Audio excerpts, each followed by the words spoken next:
नमो बुद्धाय। जय भीम साथियों, मैं शकुन बौद्ध गाजियाबाद से आज फिर से आपके सामने उपस्थित हुई हूँ। और आज जो मैं बात करने आई हूँ वो जुलाई की एक घटना है, क्योंकि जुलाई का महीना चल रहा है तो आप सभी को ये जानना जरूरी है। और ये जो घटना है ये बहुत ही महत्वपूर्ण है, बाबा साहब की कष्ट और पीड़ा से संबंधित है। और वो क्यों इतने कष्ट में थे, क्यों इतनी पीड़ा उनको हो रही थी, ये जानिएगा। और ये आप तभी जानेंगे जब वीडियो को आप आखिर तक देखेंगे।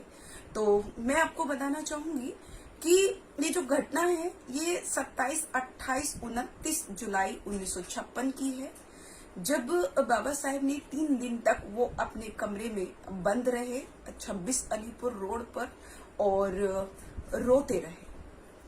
तो ये देखकर उनका जो पीए था नानक चंद रत्तू, वो उनके पास आया और आके, जब क्योंकि बाबा साहेब अपने आप नहीं निकल रहे थे, ना ही वो कुछ खाना खा रहे थे, तो नानक चंद बहुत परेशान हो गए थे। और उन्होंने फिर बाबा साहेब से, क्योंकि सवाल पूछने का बड़ा हिम्मत जुटानी पड़ती थी बाबा साहेब से, तो बाबा साहेब के पास गए और वो कहने लगे कि बाबा साहेब आपने सब कुछ तो कर दिया, आपने संविधान बना दिया, आपने हिंदू कोड बिल बना दिया, सबको सक्षम कर दिया, सबको सारे अधिकार दिला दिए, फिर आपकी आंखों में आंसू क्यों हैं? आप 3 दिन से क्यों लगातार रो रहे हैं? तब बाबा साहब ने कहा कि नानक चंद रत्तू, मैं इसलिए रो रहा हूँ, या आज जो मुझे कष्ट हो रहा है या मेरे को जो पीड़ा हो रही है वो सिर्फ ये सोचकर हो रही है कि मेरे द्वारा दिलाए गए अधिकारों का फायदा सिर्फ शहरों के लोग ले रहे हैं। मेरे द्वारा दिलाए गए अधिकारों से नौकरी और राजनीति में सिर्फ शहरों के लोग आ रहे हैं, लेकिन वो अपनी जिम्मेदारियों को भूल गए। मैं उनके लिए रो रहा हूँ जो 70% जो मेरा समाज है वो गांव में रह रहा है, मैं उसके लिए रो रहा हूँ। मैं इतनी मेहनत इसलिए कर रहा हूँ ताकि मेरा साहित्य उन तक पहुंचे, वो भी मेरे द्वारा दिलाए गए अधिकारों के बारे में जाने, वो भी गांव के लोग भी जो है वो अंधविश्वास पाखंडवाद को छोड़ के वो भी एजुकेशन में आके वो भी मेरे द्वारा दिलाए गए अधिकारों का फायदा उठाए। इसलिए मैं रो रहा हूँ, क्योंकि ये जो शहरों के लोग हैं ये मेरे द्वारा दिलाए गए अधिकारों का फायदा लेकर अपने घर में ही मस्त हो गए, अपने बीवी बच्चों में ही मशगूल हो गए। इन्होंने गांव की तरफ नहीं देखा। और जो गांव से जो आए हैं, जो गांव से आकर जो यहाँ पर बस गए हैं, वो दोबारा गांव में जाने की सोचते भी नहीं हैं। तो मैं इसलिए रो रहा हूँ कि उन तक मेरे अधिकार कैसे पहुंचेंगे।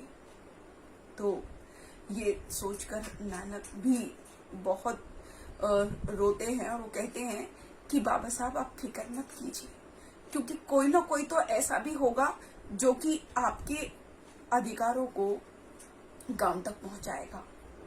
तो मैं आप लोगों से कहना चाहती हूँ कि बाबा साहब की आंखों में जो ये आंसू थे, या उन्होंने जो चिंता की वजह से, पीड़ा की वजह से, जो खाना तक उन्होंने नहीं खाया था, कि मेरे अधिकार गांव तक पहुंचे, तो मेरे देशवासियों से अपील है, अपने बहुजन समाज से अपील है कि अपने फ्री टाइम को, मैं ये नहीं कहती कि आप अपने यूजफुल टाइम को समाज में दें या गांव में जाएं, लेकिन अपने वेस्ट टाइम को, यानी कि कभी शनिवार को, कभी इतवार को तो आप जा सकते हैं ना, गांव में बाबा साहब की विचारधारा को पहुंचा सकते हैं, ताकि वो भी उस दलदल से बाहर निकल जाएं। मैं अगर अपनी बात करूं तो मैंने एक बाबा साहब की एक पुस्तक पढ़ी थी कि डॉक्टर अम्बेडकर का संघर्ष, डॉक्टर अम्बेडकर का जीवन संघर्ष।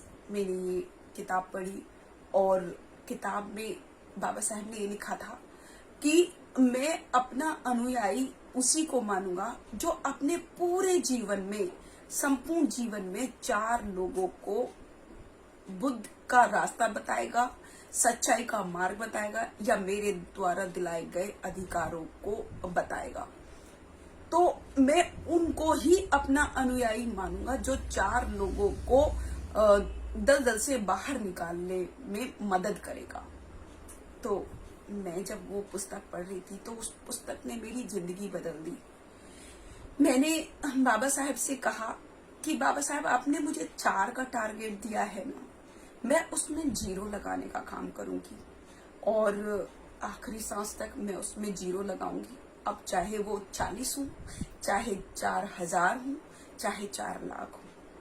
तो मैंने अपने आप से ये वादा कर लिया है कि बाबा साहब, आपने मुझे 4 लोगों का टारगेट दिया है ना, लेकिन मैं उसमें 0 लगाऊंगी, लगाने का काम करूंगी जब तक कि मेरी आखिरी सांस रहेगी।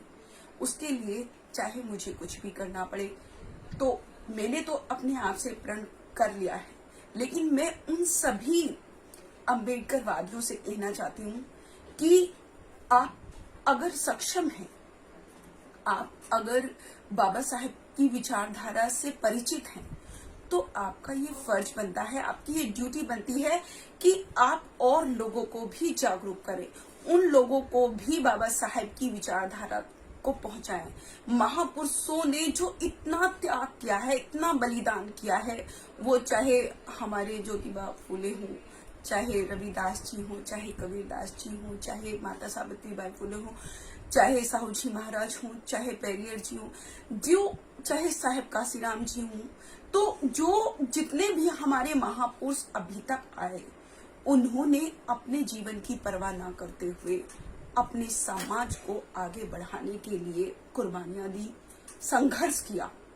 और हमारा ये फर्ज बनता है कि अगर हम अपने आप को उनका अनुयायी कहते हैं, तो हमारा फर्ज बनता है कि हमको अपने समाज को आगे बढ़ाने में उनकी मदद करनी होगी। जो लोग समझने के लिए तैयार बैठे हैं, बस उनको समझाने वाला चाहिए।